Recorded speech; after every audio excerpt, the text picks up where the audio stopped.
Immigrant parents, we have an amazing guest today at the Immigrant Nation podcast. Today, we really are here to serve you. We want to serve our children, our grandchildren, and our generations to come. Dr. Sirisha Kuchimanchi is a distinguished leader in engineering, diversity, and workforce development. With over 17 years as a technology and manufacturing executive at Texas Instruments, she has built high performing global teams and developed innovative strategies to drive organizational success. Dr. Sirisha holds a PhD in material science and engineering from Carnegie Mellon University, is an IEEE senior member and has contributed significantly to her field through patents and peer reviewed publications. As the host of the top rated podcast Women, Career and Life, and an advocate for empowering women in male dominated industries, Sirisha provides actionable insights and leadership, growth goals, and wait for this, breaking barriers and helping women to break barriers. She is also an investor, passionate about supporting women owned small businesses, and an active voice addressing workforce challenges in the semiconductor industry. Dr. Sirisha's journey exemplifies resilience and excellence, inspiring others to achieve their personal and professional goal. Above everything else, immigrants, here we go, tribe. She has a passion for children. Dr. Sirisha, what say you? Hi, thank you so much for having me on your podcast. This is should be an interesting conversation today, especially talking as first generation immigrants, trying to figure out space and our voice in a new country. Yes, it should. So there is first generation and then there is second generation immigrants. And I know there's a lot of things we want to get into over the next several minutes as we talk about ways for us to be able to share as immigrants and grow each other. That way we become influential in our communities. But you do have a passion for children, and I want to get into this children conversation because between our children and ours there's that aspect of the first and second generation. From your experience, what are the differences in terms of financial behaviors that you're noticing between the first generation of immigrants versus the second generation of immigrants? I think that conversation is actually twofold. One is a immigration generation difference. I think the second one is also more a Gen Z and just the generation we belong to. And those two kind of mix and match, so it's a little hard to separate the two. I i suspect that especially many of us who came had to navigate the immigration process. That itself is quite a struggle, quite a stressful piece to be. So you're always kind of wondering especially in the early days, what your status is, and managing all of that. And the second generation students, most often they're not immigrants, are if since we're both based in the US or whichever country someone's from, usually those kids are citizens of that country, so they don't have to navigate that space. So I think the doors it opens with respect to financial conversations, going to school, going to the workplace, getting a job, kind of makes it a bit more seamless.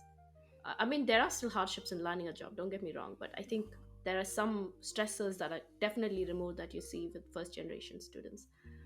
The second part is just a Gen Z conversation. I mean, it doesn't matter, I think, which part of the world you're from. I think in a lot of ways, as distinctive as the world is, it's also just more homogenous with media and technology that exists. Is their beliefs and values and sort of conversation and interest is money is very different. Yes, they want to make money, but they're also not willing to trade too much time and work for it. I don't mean that in a bad way. I just mean that they're willing to put boundary conditions on what they're willing to do for a work-life balance. And that seems to be sort of a standard theme because it's not just my kids. I have a lot of conversations with other kids. Sometimes they could be friends, and others I run into. They want to know what they're doing, why they're doing the work they're doing, how does it impact, uh, how much they would make. Actually, pretty much any teenager you ask when you talk about a job, they want to know how much the job pays. I don't know if that was the first thought that popped into my head when I was looking for a job. Probably I had other things that I was more worried about. And I don't see that necessarily as a good or bad thing. I think it's just a different thing, and there's definitely things to be learned from it, and things we may not agree with. So that's very interesting you say that, because I go to visit my in-laws, or we're in a room where there's a lot of different varieties of generations in the same room, and there's always these finger pointing of Gen Zs are lazy and they don't value anything that we used to value, and there's seniors over here who say, no, we have the discipline, we actually built this country, or we are the ones who are innovators and creators. And then there's people like me who sit back and I'm like, from each generation I see value, and not necessarily lazy. I just see people who are looking toward a certain value and they want to push that as their initial agenda. Where do we get to a place where as society we actually have conversations that allow us to understand what our values are based on our generational hierarchy? That is a very interesting question and a very hard one to answer, right? uh, because generationally parenting has changed so much, and globally also you see this difference. I mean, I grew up in India. I'm assuming you grew up in a part of Africa, maybe from Kenya. And it's sort of the discipline. Even when you talk to your American colleagues, how parenting was done back in the 60s, 70s, 80s is very different from now. Yes. Kids have a lot more freedom, bigger voice when they're younger. Sometimes that's good, sometimes it's hard, because they always want to express their opinion. In some I'll talk about the good parts of it. I think it's good to teach them how to speak, as long as they learn to do it respectfully, Mhm. because it's very important for them to enable and exercise it when they get into the workforce. I look back on my own immigrant journey and think about how hard it is when you come from a different country to figure out how to speak in corporate or how to fit in, because you come with so much different culture and you want to keep both sides of it. If you're talking about financial, that is hard, right? Because probably a lot of us came was scrappy because we had to build something from ground zero. Yes, in some ways a lot of these kids probably are starting from a level of privilege because they are building it from a different status, right? They're not starting from ground zero in that sense. They have a Yes. backup plan, a reinforcement with parents behind them and other family. But also if you look at just the market and real estate and everything, and the economy is so hard that I don't know if the generation is wanting. First, they don't know whether they want to buy houses, whether that's something of interest, because usually the generation earlier, that was the biggest sort of achievement, was to own a house and Hmm. own a home. At least that's my impression of it. And this generation, some of them may want, some of them may not want, and I think it's also very expensive to actually afford a house. The prices of real estate's gone up. I mean, in the U.S., across the globe.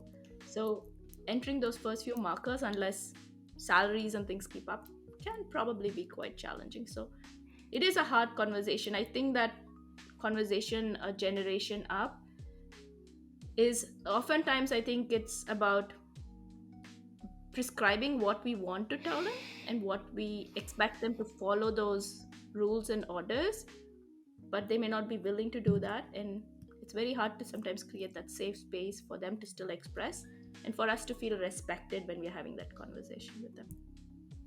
So you are an immigrant from India, and so walk us through what that journey looked like. Migrating to the U.S. and coming to a place where you are today. So I came here for graduate school. I came to Pittsburgh, to Carnegie Mellon, to study for my master's, and at that point I was thinking my PhD. And I'd gotten married, so moved to a different city to start working, and had my kids along the way. So during that process, there were a couple of different sort of life transitions. My first job, I worked for about a year and got through a layoff, which actually is a hard thing to happen for anybody. You've not even worked a year. As an immigrant, it sort of complicates it because you're worried about your visa status and other things. So I was able to land a contract role with another company and eventually get a full-time job. And I decided to step away from the workforce for a few years. when my second son was born to be a stay-at-home mom, which is actually when I already started this work, and which is when I went back to school to finish my PhD. So I was kind of balancing four things at that point: being a mom, going to school, working full time, and expecting a second kid. So looking back, I don't remember how we managed it, but we did. And eventually, I went back a few years later to work full time again, and I worked in corporate close to 18 to 20 years. And I exited corporate about a year and a half ago to uh, run my own sort of entrepreneurial journey. So I do strategy consulting, working on a startup. I do speaking, so lots of different things. Mhm. And that transition is quite very different from being in corporate. And because you're trying to find your own space, what is it that you want to work on, while corporate has its own sort of roadmap. Being an entrepreneur or stepping out from that is a completely different journey. Talk to us about entrepreneurship. What led you to want to do that total career switch? Because looking at data now, it seems like the typical employee is not lasting between 2 and 3 years. They want to shift and go to something else, and on and on and on. And it seems like the typical employee now is not just moving across states, but they're also moving jobs several times before what they would consider retirement age. And so, as technology is changing and people are moving so quickly, what does that switch l- look like? What did your experience seem to have reflected for you? What led you to that place where you felt, okay, I need to make that change, and this is where I want to follow my passion? Are you following passion, or you looked at a need in the marketplace and you was like, okay, there's a need in the marketplace, and I think I can fill that need? I mean, a little of everything. So I left for a couple of reasons. I There were things. I was hosting a podcast at that point of time, and I was working full time. So there was for me, one of the triggers was time. It was a constraint that I could not fight if I wanted to work on other ideas. So, and there were things I wanted to do, which I really liked working in corporate. I liked what I did, but I also wanted to work on other things. So the amount of space and time to do both those things is not feasible, especially if you're working through corporate leadership. So you have to kind of choose, because something has to give. So I decided to step out of it, because I felt like if I didn't do it now, when was I going to do it? So that was it. And eventually, it's been trying to discover where I thought the need of the market, and finding out if that really was a need. And the customer fit conversation is so critical and important in an entrepreneurial journey, that product market fit. And it's been a learning process. There's been some fast failures, as I call them, trying something and realizing, okay, this isn't going to work, and letting it go, which is very, very hard when you've spent time working on something. So I think if anyone's doing that entrepreneurial startup journey or doing anything, is to find that market fit, and finding out who your customer is and who's going to actually pay for the service that you're offering. Because oftentimes, if you read enough and study sort of the startup ecosystem, we can be so wedded to our ideas and develop something that we think is great, but if we have to know if there's actually a customer at the other end. And don't do that discovery conversation late in the game, do it early in the game. It's better to do it early and figure it out. So that is part of it. And you're absolutely right. When I started work, there used to be people with these gold badges. They'd work 20 years, 30 years, 40 years, and we would look at them and say, oh my gosh, wow. By the time I am in the workforce, I have colleagues who are retiring at 40, 45 years, in the workforce. But also, they're probably more 20-ish years. It's come down. And I know that a lot of the new people who are entering, in the companies that I was in, worked they also, the companies also started to adapt, right? They started to have rotation programs for these students, so they would try different groups, and they stayed 3 years, 5 years, and then they want to move. I don't I mean, maybe I from what I know of the corporate when I was there, those things didn't exist. I essentially had to go find my own mini rotation programs to move around, because that culture across corporate mostly did not exist. They probably uh, picked and chose a few to do that, sort of on that accelerator, but it was not the norm. Mhm. Now it is the norm, because they realized to retain these employees, that is part of it. The generation coming in wants to try different things. And I think that's a good thing, because even for corporates, they benefit from people having different experiences, because that is the thing that you would bring to the workforce. So no matter what you decide, entrepreneur, whether you work somewhere 20 years, you're new to the workforce, being able to adapt, being able to learn, being able to ask questions, being okay with change is the only way to sort of survive and thrive, because otherwise it's going to be very hard. If you don't want to do that, you'll get stagnated, you'll be stuck. And with the, you know, advent of AI and its acceleration, we don't even know what 10 years from now the workforce is going to look like. I mean, there's a lot of speculation, a lot of talk, but I think no one really knows. It's going to be so much skill based rather than a job or a title. There's going to be AI integrated into all of our jobs. Which jobs will survive, which jobs will change. It's like any other technological revolution, that something will change, new things will be created, some things may disappear. Obviously, the people who are working with their hands, you know, construction and plumbing and things, just those can't be outsourced. Those have to still be done by people. At least as of now, no robots are doing it. But who knows, that may change in the future too. So Yeah, yeah. it is going to That's- change. I think that's fascinating. Like, I am one of those people who I would not consider myself an early adopter when it comes to technology. I kind of hold back and kind of want to test the market via other people's eyes. Um, but as a parent, I'm also concerned about, as an immigrant, how do I help my children be able to tool for the future, and to be able to remain competitive and relevant in the marketplace, right? And I'm sure I'm not the only parent who's getting concerned about this. I'm concerned about the type of education we have now, just looking at it and looking at how the world has quickly changed because of technology. To me, it seems like it's irrelevant.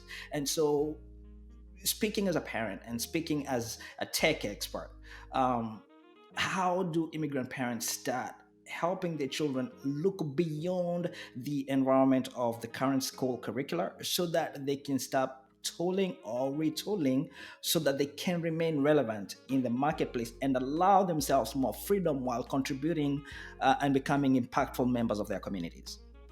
You know, as I suspect this happens often in immigrant communities, right? And it's probably true of all of us. Is we have, based on our own journeys, we have very strong opinions on what we think we want our kids to do. Sometimes some immigrant communities tend to engender certain fields of study. Right. You know, my kids happen to be in STEM. That's where they're going to end up. Is it because I push them? I don't think so. But I think that's also sort of their natural inclination to go there. It's always a tough decision, and it's, you know, I hesitate to talk so much about parenting, because parenting is such a touchy subject, such a very personal thing, um, and everyone has different thoughts. But generally speaking, I think that as long as the children are able to try try different things. I don't mean by signing them for many activities. That's not what I mean. Mhm. Being able to explore, being given the freedom of choice of, you know, being able to map some of their own piece, um, being independent in a lot of ways, I think is helpful, because the more we tend to micromanage or helicopter them out, I think the harder it'll be for them to transition into adulthood. You know, when they go off to college, even if they're in the same town, 3 hours away, 3 states away, you know, 3 hours away by flight, or wherever it is, you're not going to wake your kid up in the morning for 8 a.m. class. First, no kid takes an 8 a.m. class because they know they're not going to get up. They'll get up probably for 11 a.m. class. But generally speaking, I think the more tools we give them, the better they will be. They will make mistakes. And I think that is the hardest part, right?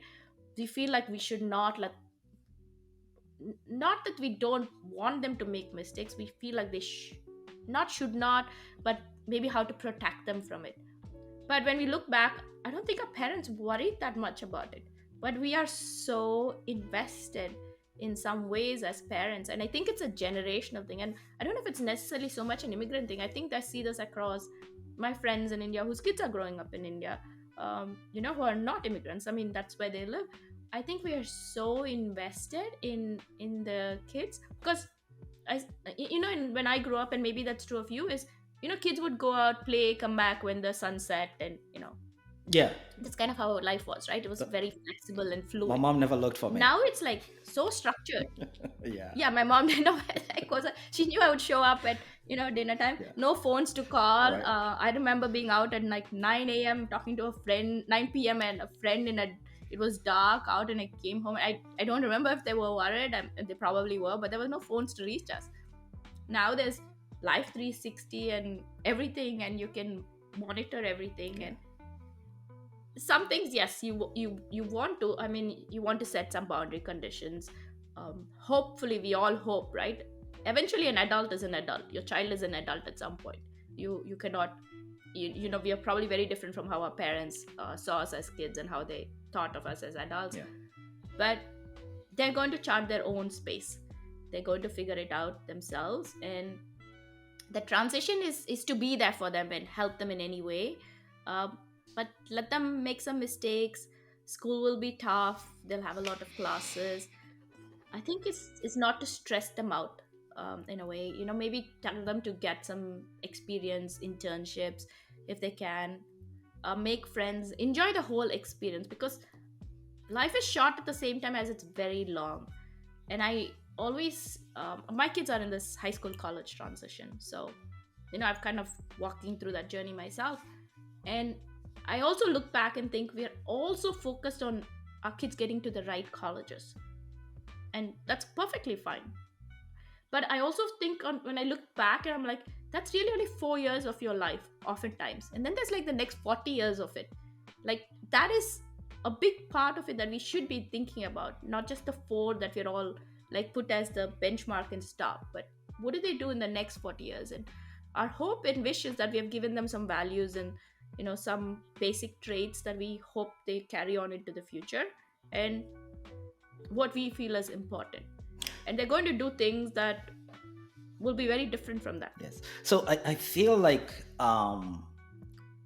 kids are not a problem when it comes to them thinking of what their future is going to look like. And I want to say that I want to be bold enough to say that they have no idea what they are talking about completely, but I don't think it's a concern for them. However, I think as parents, we need to be concerned beyond the 4 years of college, and start preparing our children to understanding what life looks like after college and what society expectations would be. And so this brings me back to what is one of your passions, which is helping children and parents understand money. So talk to us about your passion. Yeah, so I did a TEDx talk a little over a year ago on kids and financial independence, so like how to raise financially savvy, money smart kids. And when I was trying to pick my topic for the TEDx, I at that point was hosting my podcast. So I used to talk to you about women and leadership and finances. But there was a reason I decided to talk about kids, because we often have this conversation about adults, and because I tend to also focus on young women about financial independence, but really those habits start very young. you know Research shows that financial habits are picked up very early. I think you're less than 10, you already start figuring out things, because you're watching your parents, you're watching the environment around you. And suddenly at 21, it's not like a switch goes on and you suddenly figure out how to manage money. It's a learned skill. I mean, when I came to the US, I had some friends made a lot of mistakes. Some people who told me what to do with a 401k or a retirement account, but nobody actually teaches you anything. I mean, there may be school systems that do, but most of school systems don't teach you. When you enter the workplace, there is a benefits session that's probably lasts a couple of hours on the first day of orientation. You're so damn overwhelmed, I'm sure you don't remember anything. And then you walk in and you have to manage money. But it is so important to teach early on. Like, so the TEDx is about walking through stories. I talk about some of it my own kids, I talk about some research, some stories from other people that I know. But it's about teaching them to, when they're very young, if you have young kids, is to give them spending money, whether you give it through chores, allowance, whatever method you may choose, and letting them make financial decisions, whether they want to buy the game for Christmas, whether they want to buy a pair of shoes, how to budget. Like, my thing there was about having a budget for shoes for my son, and when he was sort of exceeding that budget, telling him that he would have to pay for it, the reminder. And so he goes and you know, he shops around quite a bit till he finds something that fits his budget. And so even now they sort of tend to think about it intrinsically of how much they spend.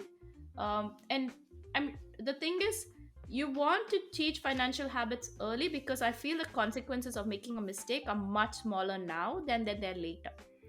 You teach them what how taxes could work. It could be like I talk about through Halloween candy, and teaching them that how to talk about investing. Kids may not invest because they may not have access to money, but the idea to invest, because I started to invest at a certain point as an adult. Could I have done it earlier? Maybe. And I know a lot of friends, especially immigrants, because I think this is a very good point for immigrants. Is I had this really good friend who almost 10 years later, she came in her mid 20s, and I think in her mid 30s, learned about IRAs and 401k and started to invest. Because the thing is, when we come here, no one tells us what to do because you don't have a family system, right? To tell you what to invest in, what types of investment exist, the risks of it. Like I said, benefits and corporate will tell you, but they're not going to. It's some ways it's not what their job is not to sit and teach you about it, but because you're so busy in a new job, you kind of put it aside. I know a lot of people who put cash and who save the money, but they sit in their accounts. But we know that investing is sort of the only way to grow the wealth, because inflation, no matter whether it's high or low, is going to eat away at the money. So there is, and I'm not telling what you should invest in. That's a decision to be made by people. But there are certain stable investments that generally hedge the market that people tell you to invest. So you have to learn those things, and those are conversations you need to be having with your kids. uh, and in some ways, when you feel comfortable with them, talking to them about college, how much college is going to cost, how much money you have saved for college, how much, in some ways, when you feel comfortable, even how much you are saving for retirement, because you don't have to share everything. It depends, it has to be age appropriate, because kids when they're very young will go share all that information which you may not want to, Mhm. with their friends. But you have to have those conversations. I on and off have those conversations with my kids, because when they're going to college, they know, what does that look like. Obviously they're filling the FAFSA, so they have some more idea. But if we completely leave them in the dark, who do they go and ask those questions? And it can be even from friends. It can be, I have those conversations sometimes with friends' kids about, investing in their IRAs, or I'm not talking to them about actual numbers sometimes, but I think we need to share with whoever we know, because you pick it up from your environment. And as immigrants, we are often surrounded in very close systems by our own communities, by also the amount of knowledge that is in that community, which may not be so vast, because we're all kind of navigating that space at the same time. So anything that you can get from outside helps. And there are financial advisors, obviously a lot of corporate, if many of your listeners do work in corporate, there are resources that their corporate partners will have in their benefits that they should access. Writing a will, writing a trust, there's a lot of pieces of it that are so important. So I talk about it then. I actually ended up, because of this conversation, I ended up writing this book, which is just a quick 80-page thing about 12 steps to financial independence, like a workbook, because I don't want to sit and read a lot. So I'm like, how do I actionably do something? But I think the more conversations, the better. So, I so much relate to what you just said, because so we just came from Thanksgiving, right? And in my family we have this thing where we rotate to my family houses. So we were in Maryland at my brother's house, and we really had such a wonderful time, as we always do about Thanksgiving. And I've thought about this over time, that we have a good time, we enjoy each other's company, and we've done tremendously well as a family. But have we protected what we have? Do we know multiple ways to invest, and on and on and on? And so I had an intent when I went this time around, and I'm getting to my question, right?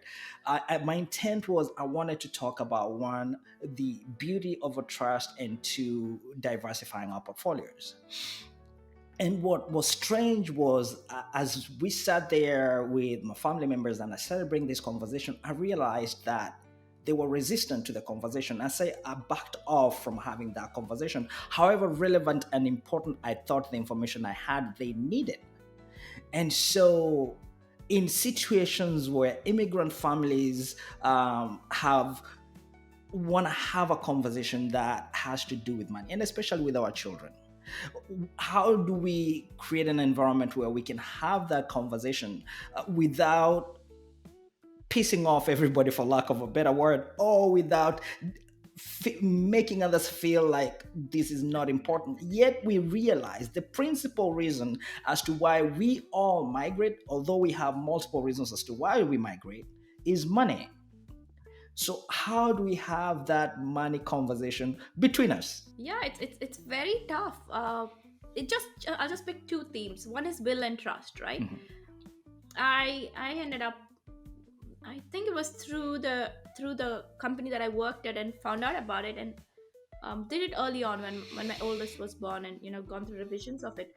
But I remember bringing it up within my close circle of friends, and I think at work sometime somebody had asked, and having this conversation, and usually people want to get up and walk away, and sometimes they do, right? And it's a very hard conversation because it's a very uncomfortable conversation for two reasons. Once, you're talking about a will, which happens only at a certain point in life when you're no longer there, which is no one wants to think about and Yes, talk about. of course. And the second part is you're talking about money, which is the second touchiest topic you can touch on. Number one So reason why both we are get not, divorced, so right? it's more, exactly, no one wants to have this conversation. So it's not so much about the numbers, but in my close group of friends over the last few years, we women tend to go out for a girls' night, and we bring it up once in a while and we talk about it. So over the years, sometimes it's been the women who have triggered doing the will and trust, or it could be the men also. It doesn't matter who it is, and telling them that they're corporate. So almost every company will have a will and trust plan, like a lawyer plan. So if people are wondering how much does it cost, why should I do it, why is it important, well, most states will disposition the money for you. They will do the probate if you don't have it. So the question is, if you've made so much money and you're doing it for yourself and your family, if you're not protecting it, well, someone else is going to take the decision for you. And the whole point of you doing this is for you to make the decision. So you're giving the decision capability to someone else, especially when people have minors less than 18. There's execution and all of executors and stuff. So it becomes very critical to protect the children, and which is what everyone tries to do as parents. So I think that is the way to have or maybe it's not about talking about them, but talking about yourself and why you did it and what triggered the conversation. How did you think about it? How did it come up? What did your friends say? Why you felt uncomfortable about it? What are the thoughts? Because when you're making a will and trust, the two things that I have found that most people end up asking is the first, you realize that you have to consolidate a lot of accounts because you realize you've spread your money all over the place, and so that is one thing. And then the second hard is conversation in a family is deciding who is going to be the executor and the guardians, because spouses have very different ideas of who that should be, and oftentimes it'll be like, no, not your sibling, not this person. Yeah. And so that in itself is a long drawn conversation, and I think it's important to have it, maybe not as a group but a one-on-one, and maybe get advocacy through your sibling or someone, or tell them what you're doing, why you did it, how the conversation was with the lawyer. Because there's a lot, like any new thing, there's a lot of angst, fear, trepidation around it. And so I think chipping away at that becomes important, because the reason that, and I think all my friends now at this point have one, I've at least gone through the process, but it's a conversation we have had, and brought it up, as uncomfortable as it is, because if you don't do it, someone else will make the decision for you, which is what we don't want. We don't want another entity deciding our future. So yeah, it can be hard. And so that is that. And then the financial conversation as such, I have a niece who's an immigrant, so I talk to her about money and investing, because obviously my kids live in the house, but she's new as an immigrant. So talking to her about it, and it is very hard to have, because I'm not her parent. Mhm. I have to be very careful on how I navigate this conversation. And also I talk to her parents and say, is this okay for me to talk to her about? Because I don't want to endanger my relationship with anybody by having something that can be a touchy subject in itself. That's really interesting. I am so glad you went there because that really helps. So you have about, or you were in corporate world for about 17 years as a semiconductor executive, and then you transitioned to being an entrepreneur, and really because you felt the need to serve other people. Um, Earlier, you mentioned about immigrants living in closed communities. Um, and the need for us to step out to other communities and start learning from those communities. And so, where do we look for these resources if we're looking to start stepping outside of our communities? That, yeah, because for a bit, for about a year, I hosted a local radio show on a South Asian channel, and that's kind of what got me thinking about this. Because obviously, the lot of the listeners were immigrants, right? First, second, third, fourth generation, and I saw it as a platform to talk about professional and personal things. I even talked about wills and trusts and things like this, because I'm like, if we don't talk about it, who's going to tell us? You know, what options are there? It could be finances, it could be education. So people can go to, I suspect oftentimes that when they're part of their sort of religious communities are also probably maybe enclosed. So it could be through your kids, activities. It could be your professional organizations. Go to your local cities events. My network in a lot of ways has changed significantly from exiting corporate, because as I'm building my business, I end up going to events that are not corporate related, like startup things, different kind of networking. I reach out people either in the podcasting community, so very different people. Mhm. Obviously the conversations are not always so personal, but I think it helps to see and step out and go to different events and activities within your local setting, because you probably have a family and certain time constraints. So go to the local show, go to the local chamber of commerce events. If there's a mixer or a startup event, or you're interested in soccer, start sort of being intentional. Maybe you do it once a month. It kind of makes yourself a goal and say, I'll go to something that once a month. It'll take you time to get to know somebody. You're not going to go have this conversation on the first one. It's going to take, out of that you'll end up getting to know one or two people really well. And maybe you go out to coffee with them, or or a cup of tea or something, and sort of build that and invite other folks. It has to be almost quite intentional to do that, because even if you're not surrounded by your own community, we all, especially I feel that when the kids are very young, we are so busy that we are very focused on just staying afloat. you know Yes. it is because there's so much work to be done. Yeah. I see with my own friends and stuff that for the first 10 years, I think we kind of lost touch with each other. As the kids hit their teen years, sort of late teens, we started to, I mean, COVID also sort of time wise helped, but we sort of started to get back in touch, because you're so busy with your head down, just trying to get through everything that needs to get be done. Immigrants Tribe. Today we are speaking to Dr. Sirisha Kuchimanchi. Listen up, people. We are regular people committed to extraordinary relationships and extraordinary experiences. That's immigrants. We are regular immigrant citizens of this world who understand our worth and are eager to create. We are regular people with irregular exuberance to produce, protect, prosper in our communities while bringing a diversity beyond our true imagination. Immigrants, we are regular people committed to good, committed to serving, and committed to winning. We are not laggards. We are pioneers on a pilgrimage. We are immigrants. We are immigrants. We are not running a race. We are running a marathon. We are immigrants. I repeat again, we are immigrants. We are regular citizens of this global community and of our local communities. Dr. Sirisha, please tell our listeners where they can find you on social media. The best place is actually really LinkedIn. That's where I tend to congregate. So search me up on LinkedIn. Please connect with me. I have conversations about various things. We talked a lot about money, so there's definitely things. If people want to have have a fun, just 18-minute, or listen, they can go listen to my TEDx on YouTube.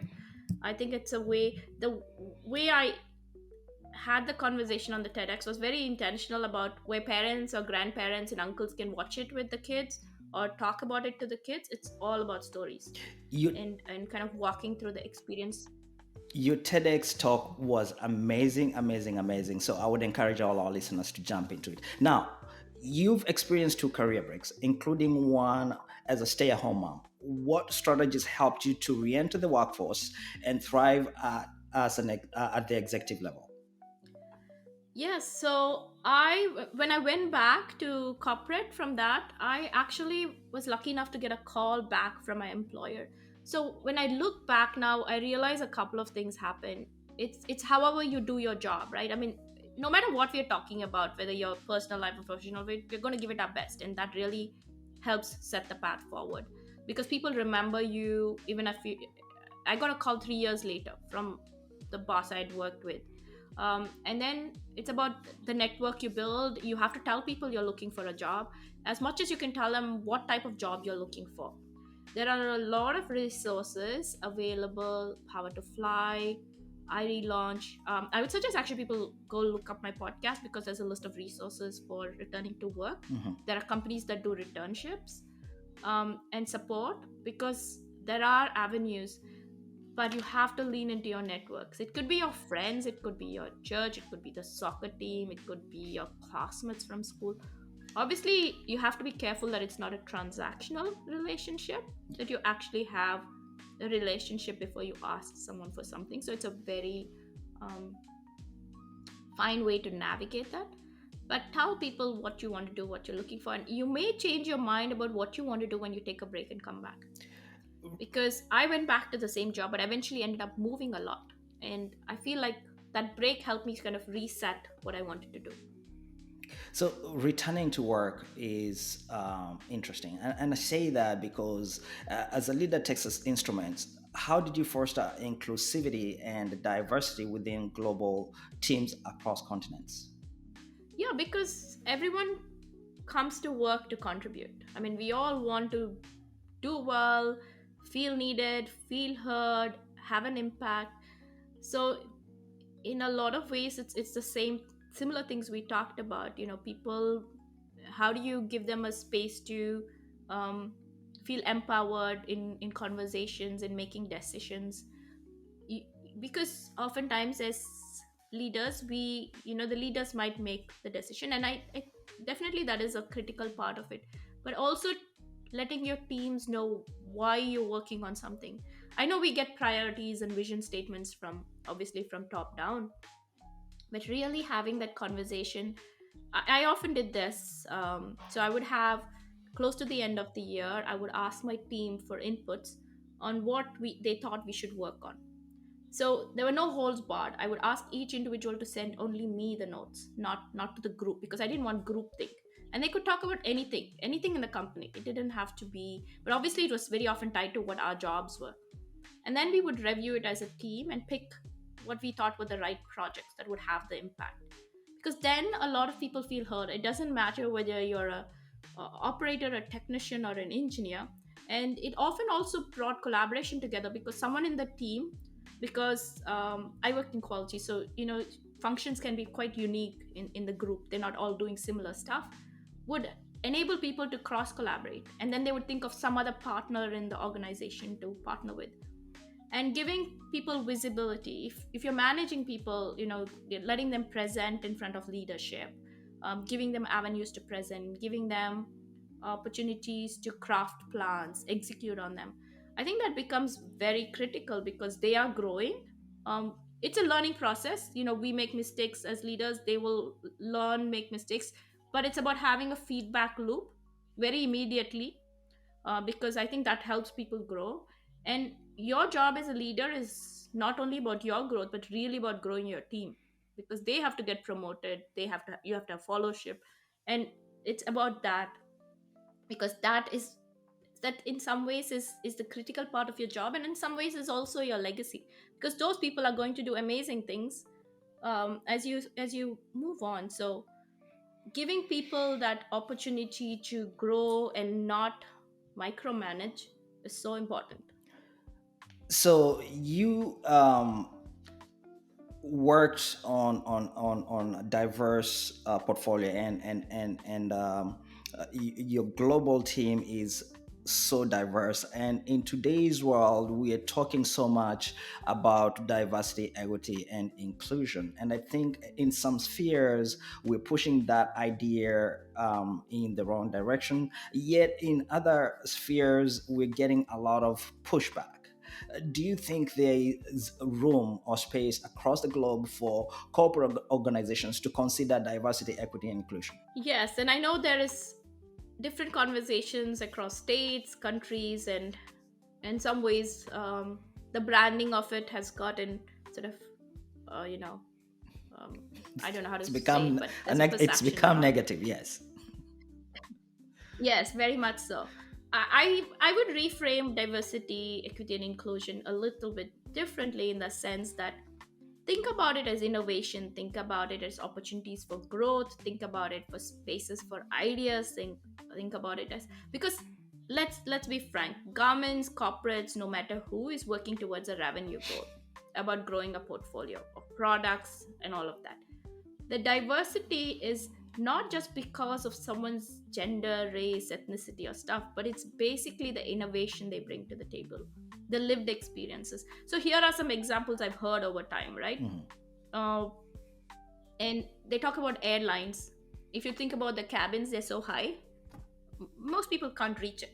Like women have a pretty hard time putting their bags up. Oh, this is so true. Crash test dummies are yeah, crash test dummies are tested with male dummies, not female, but the body weight and stuff shifts.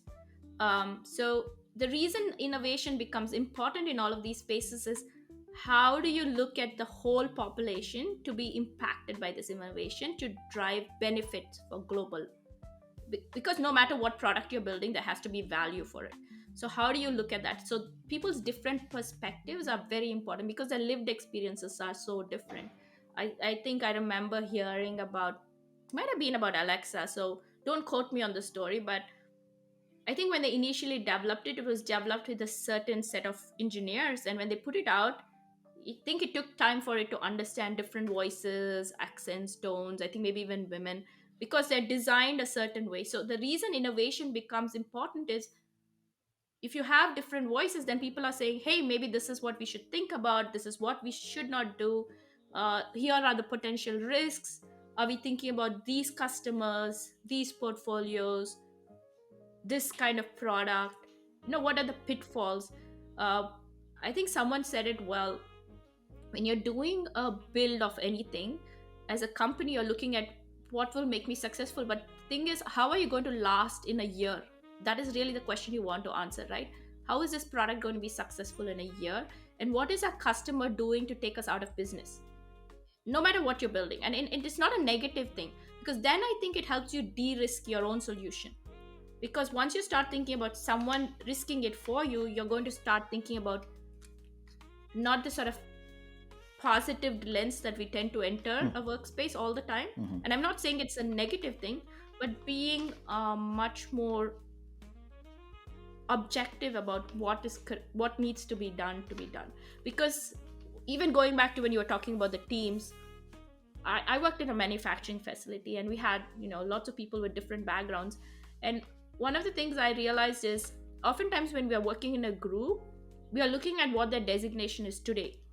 But if someone has 15, 20 years experience, they have done many different roles. And we are only concentrating on that 1 year thing that they're doing today. We forget that they have 15 years of some other experience that they can help bring to the table. So when we are looking at some optimization of something, in my group, the technicians ended up leading that program because they had so much experience. We could have told them what we wanted, but that we were not the right people because we didn't do that job every day. So they came up with ideas, they relayed out the plan, they optimized it, they brought data to the table. you know they did a phenomenal job of what made sense to do it. The question is about giving someone the tools and the ability to do it, and hearing it and guiding it. So diversity has to be looked at in sort of this whole inclusion process. And of course there is discussion. I mean, obviously I work on leadership and enabling women leaders because they bring different perspectives when you're looking at it. And data also shows that revenue does improve when you have diversity and women in certain roles. So people are not always necessarily wanting to look at that, but I think it just see what solutions they solve for you. Do you think immigrants at the workplace have a responsibility to speak up? Yes, and I know it can be quite hard to do actually. I had a really hard time in the beginning because one was cultural. Generally, from the places I grew up at that point, I don't know if it's true anymore, is you taught to stay humble, to be soft spoken. Corporate America doesn't quite work like that. You have to be more vocal, but you have to feel comfortable with how vocal you are, how you navigate it. There's a perception of how people will see you. Um, you know, Gender does have a role in how people perceive how women, show up at the workplace. We cannot ignore that.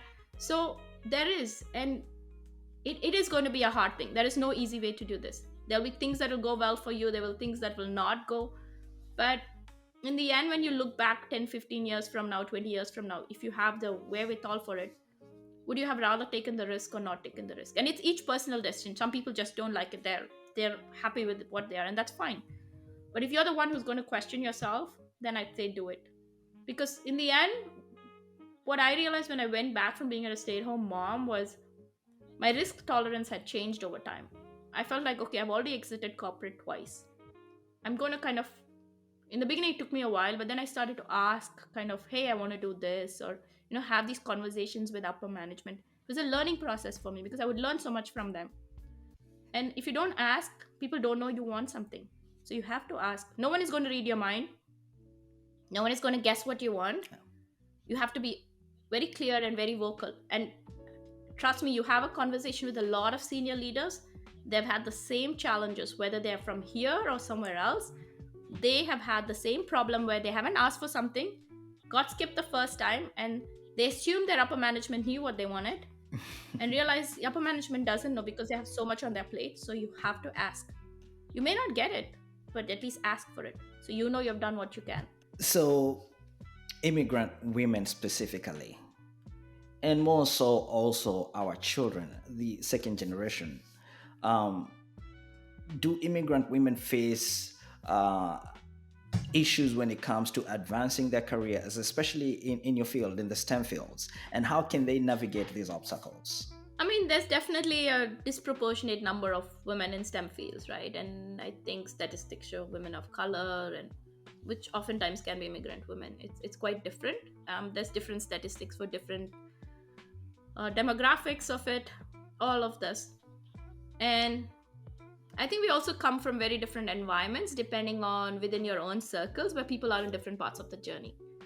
You may be much more ambitious than some maybe in your peers and stuff. So it's about finding a group, and it also it's a bit hard to find it because you're competing at the same time. Let's be clear. It's you're competing whether you're competing with the men or the women or whoever else in your workplace. But it's also about finding a safe space to have these conversations. I think it becomes very important to find some group almost like I talk about this. I did it even in my podcast about calling a board of directors. Build yourself a board of directors because you are the CEO of your career. I know we're talking about immigrant women, and whether it's men or women, I think it's the same thing, but yeah, immigrant women especially. And think who is on that board. You have people with different skill sets, you have mentors, you have sponsors. Think about all this. We usually think about this much later, and I didn't always have this vocabulary or have this conversation, but as I look back, I think it's so important because the people on your board are going to change. It's no different from a company. It's trying to grow. It's trying to create a marketplace and a market share somewhere, and it's carving out that path and has advisors guiding it.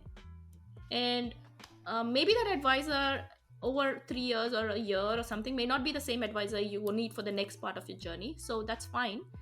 Some people you'll just meet one on one once in a while, but I think having that support is very important because for me, actually, feedback became a critical tool. I had interviewed for this role, and one of the managers had offered to give me feedback. Getting feedback is so hard, so uncomfortable, no different from having a money conversation. When someone is going to tell you what you should do differently, and that manager gave me some critical feedback. It took time to process, but I think over time it really helped. So I started to ask people for feedback. I would ask from my upper management, I would ask from my own team for myself. And it's not just a one way where you're giving the team, but asking them for feedback, because you are also trying to grow in that role and do a good job. So I think asking for critical feedback and being open to it, because it is going to be very hard, and people are very cautious and very um, careful and how they navigate feedback. They don't give you feedback, so you have to kind of almost ask them for specificity on what you want to do, and willing to tell them that you would rather take direct feedback than couched like what they call the sandwich method, where it's good stuff, little bit improvement, and then good stuff, and I'm like, I don't even know what I'm supposed to do anymore. I would just like rather just tell me what needs to be done so I can at least know if I want to do it or not, Yeah. rather than it all be sugar coated and I have no idea what I need to do. So, how are you encouraging immigrant parents to look at STEM and get into STEM? And what would be the reasons as to why you would want them to force their children and move in the direction of STEM? I'm a strong advocate of STEM.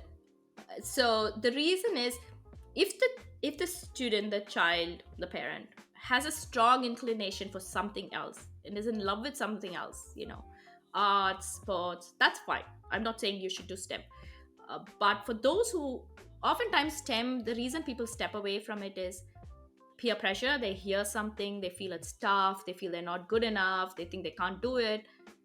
Those should, I would say those should not be reasons, because that's really more societal than the person's ability to do it. So I think it's very important to keep people in that area as much as possible, because no matter whether you're an athlete or this thing, STEM is there everywhere. It's in the content you're creating today, Mhm. has technology behind it. Everything has STEM. The question is, we don't have to think of STEM as just being an engineer or a doctor or something. STEM has a lot of different fields, so you can be STEM adjacent without being a STEM. You could be even in HR or marketing, working in a STEM company, working on technology products. I've had leaders who are finance people leading business units, very technology driven. So STEM is so many things, and that's where even the diversity that we are talking about becomes important, because you need people with these. You need a finance person to tell you whether this works, an HR person, a marketing person. So I strongly believe, unless you're completely differently inclined and have such a passion for it, STEM is a good place to start, because you can always go from there to anywhere else. It is a little bit harder to come into STEM because there's a lot of catch up to do. But you can go from STEM to another field a bit more seamlessly, whether it be finance or something else that you can add on, because you've really learned how to solve problems, how to think on your feet. It's more about that and able to engage in a certain way. Dr. Kumamanchi, you are a wealth of information. Really, really, I am tremendously enjoying our conversation. Earlier, you talked about giving money to our children and earning money. So, for parents who want to teach their children the value of what money is and how to utilize it, is it encouraging for us to have an allowance that our children receive every periodically, or versus them earning from doing certain chores or responsibilities at home? That is a very tough question to answer.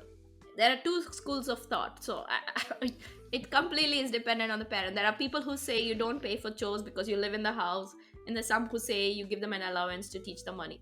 So I'm not going to speak on either side. But I think I started with chores, but it's very hard to manage chores. So my kids started to get allowance, but I kind of jokingly say I was a terrible employer because I didn't pay them on time. There would be weeks and months I would not pay, and then I would end up paying them later. Mhm. But no matter whether they earn it through chores, they do a third job or something, I would start young, like at 4 and 5, giving them money, because they learn. Because every time they go to the store, think about a child's experience. There's candy at the aisle at checkout. There's all this stuff that they want, and all they see their parents is swipe a card and go home with this goodie stuff. Where is the concept of money, right? They're like, oh, you can swipe this piece of plastic and you can take all the stuff home. Yeah. There is no conversation around why we are making the decisions we are, or why we are doing it, or why we say no. So I think giving them that opportunity. So mine started to get money because if I went to the store, or I went on a vacation, they would get some money, is I didn't have to worry about what to buy, or I want this, or I don't want this, or I mean, when they're young, there's temper tantrums too. And I didn't want to deal with all of that. So when we went, I remember it was one of the first vacation trips to a store. My son wanted a toy, but which was fine. But we had 5 days, and if he was going to spend all the money on the first store, he would have nothing left. It's just having that conversation. They may still choose to buy it, that's fine. But I think slowly getting that understanding, it comes with practice. So that is why, however you choose to disperse this money, I think it's a good thing. And having some limits, it's not like you're a bank that continues to disperse it whenever they want something, but having them save for certain things, shop around. Thanksgiving just finished, Christmas is coming, sales, whatever it is, but making them think becomes important, because otherwise they will end up as an adult probably not figuring all this out, if you don't kind of teach some of these skills to them. Help us help us understand this clearly, because I think this conversation sometimes gets lost in how people process, right? And so for me, money is a tool that allows me to do the things I want to do and how I get to help the society around me. For other people, they have a different understanding of what money is and how they want to use it.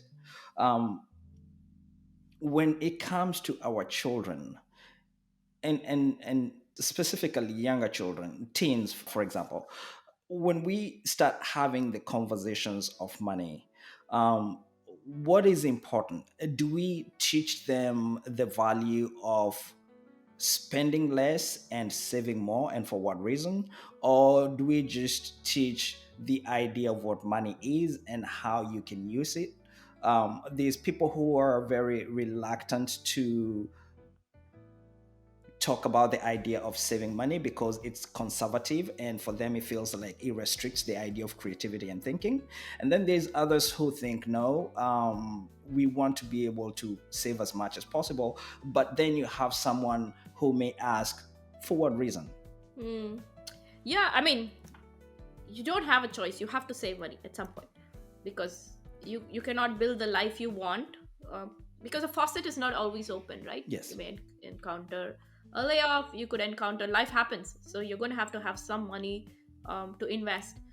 What I have found to be useful is, if you just do compound interest calculators, just Google it and look up. And a good exercise with a kid or an adult or anyone is to talk about how much 500 invested at certain time at certain age grows. Sometimes it's 2x of what you would at a certain different age. Those are things I think you need to, and that is the hard conversations, right? These are not comfortable. These are things that are not necessarily agreed depending on what age. This could be someone in their 20s, because even if you think about credit card and credit card debt, that itself is a whole separate thing, right? Yes. Parents often say use it for an emergency, but if you haven't defined what emergency means, the definition of emergency means, I need a taco at 12, or I had a car breakdown, I had to go to a hospital, and there are different levels of it. Yeah. So the question then becomes this, because I had this conversation with a young person not too long ago about how much interest it was. Credit card interest is 17%, 20%. And making them understand how much a minimum payment means is so important, because it just accrues. Your credit gets destroyed, all of this. So there's a lot of uh, repercussions. And I think it's the hard part is not doing it in a sort of punitive, like you said, finger pointing way, but about having really a conversation about telling what you did and what you did right and what you did wrong and what mistakes you made. So this is a conversation, not just money. Even with my kids, when I talk about school, I talk about the struggles I had or the classes I didn't pass, or because I want to take some of the pressure off them, because we're so often driven by that sort of perfectionist thing that it's okay to make mistakes and learn from it, and we all did it and it's okay.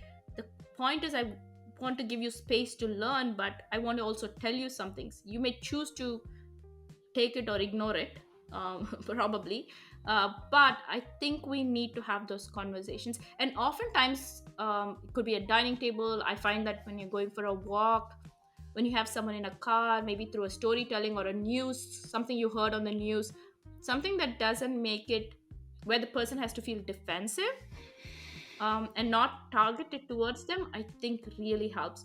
So this is not really so much a plug for a book, but I just do want to talk about it because there I talk about financial advisors, wills, trusts, credit cards, because there's so many things that we need to think about that no one ca- tells us, right? Because when I started investing, I had a bank that helped me invest the money. What did I know? I thought they knew really well. And then I realized a few years later they had to put so much fees on it that I was just losing money like hand over fist, and had to realize, okay, I've got to figure out this stuff myself. Because you go to people of trust, and most times it works and sometimes it doesn't. So I think money you can give it to manage to somebody, but you have to learn the tools yourself, because there's a lot of fear, sort of this thing that people don't want to talk about, don't want to touch. And I mean, even if I look amongst, a lot of people I know, oftentimes they don't manage their money. These could be working professionals, but they just don't want to think about it. But I also feel money as a way to gain freedom. It gives you the opportunity to do what you want to do. Otherwise, you're always going to be working for it. At some point, you want the money to work for you. Otherwise, you're going to be always beholden to it, because it dictates your life in a lot of ways, right? Yeah. If you want to step away from corporate or something, you're going to, it gives you a runway to figure out what you want to do. Otherwise, you're going to do things in a way you may not choose to. Like my exit from corporate is partly financially driven. It is a conscious choice, a risk tolerance decision of what is the risk that I can manage and not. And so that is why money becomes important. I think we can't ignore it. Oftentimes people learn it when they have come to a crossroads and there's a life stressor. You're already stressed about the idea of managing money. You cannot learn it when you're already stressed about some big event happening in your life. So it's nothing but simple math. It's addition, subtraction, multiplication, and compound interest. There are only four things which you learned in elementary school. So there's nothing to be scared about. Talk to your friends, find some comfort spaces. You don't have to talk about your numbers. I think it's a conversation to be had among families with kids. And yes, you'll have good ones, you'll have bad ones. You'll make mistakes. And I think that's part of all of us growing up. Fantastic. I appreciate that. I want to be respectful of your time and really, really say thank you for making the time to come to the Immigrant Nation podcast. Before we sign off, um, what is the one thing in your heart that you really wanted to share with immigrants and you did not want to get off this podcast without sharing with us? We're all in a journey trying to find our way, whether it's us or our kids. They call them the third culture kids, because they're stuck between our culture, the culture they are in, and what they're trying to figure out. So their experiences are going to be so different from us. But as parents, we all try to do our best. I think it's also important for us not to feel completely all obligated or guilty about what we are doing, because there's a thing called parental stress and mom guilt that also happens. By the way, the Surgeon General actually released an article about parental stress, and I think it's very important for us to think about that, because we do everything we can, and to give ourselves some space and grace and time for ourselves as parents. Don't just only be focused on the kids and everything else, but take time for yourself. It's so much more important to do that as well. Thank you. Immigrant Nation, we are regular people, I remind you, committed to extraordinary relationships and extraordinary experiences. We are regular immigrant citizens of this world who understand our worth and are eager to create. We are regular people with irrational exuberance to produce, protect, and prosper in our communities while bringing a diversity beyond our true imagination. Immigrants, we are a regular people committed to good, committed to serving and winning in our communities. We are not laggards. We are pious pioneers on a pilgrimage. We are immigrants. We are immigrants. We are not running a 100-meter dash. We are running a marathon and are participating at a fast marathon. That way we can win and can never quit. We are immigrants, regular citizens of this world. This morning, we have had the pleasure of speaking with Dr. Sirisha Kuchimanchi. And She is being the host of the top rated podcast Women's Career and Life and an advocate for empowerment women in male dominated industry. Dr. Sirisha provides actionable insights on leadership, career growth, and breaking barriers. She is also an investor passionate about supporting women owned businesses and an active voice addressing workforce challenges in the semiconductor industry. Dr. Sirisha's journey exemplifies resilience and excellence, inspiring others to achieve their personal and professional goals. Tell us where our listeners can find you on social media. Please connect with me on LinkedIn, Dr. Sirisha Kuchimanchi. I'm sure it'll be on the show notes so you can spell it out. Yeah. And you can find me on LinkedIn and drop me a note. You can follow me and let's have a conversation. Fantastic. Thanks so much for having me on this Of podcast. course, of It course. was We want fantastic. you to come back again. Obviously, our team will have your TEDx conversation link on there, and of course, your book.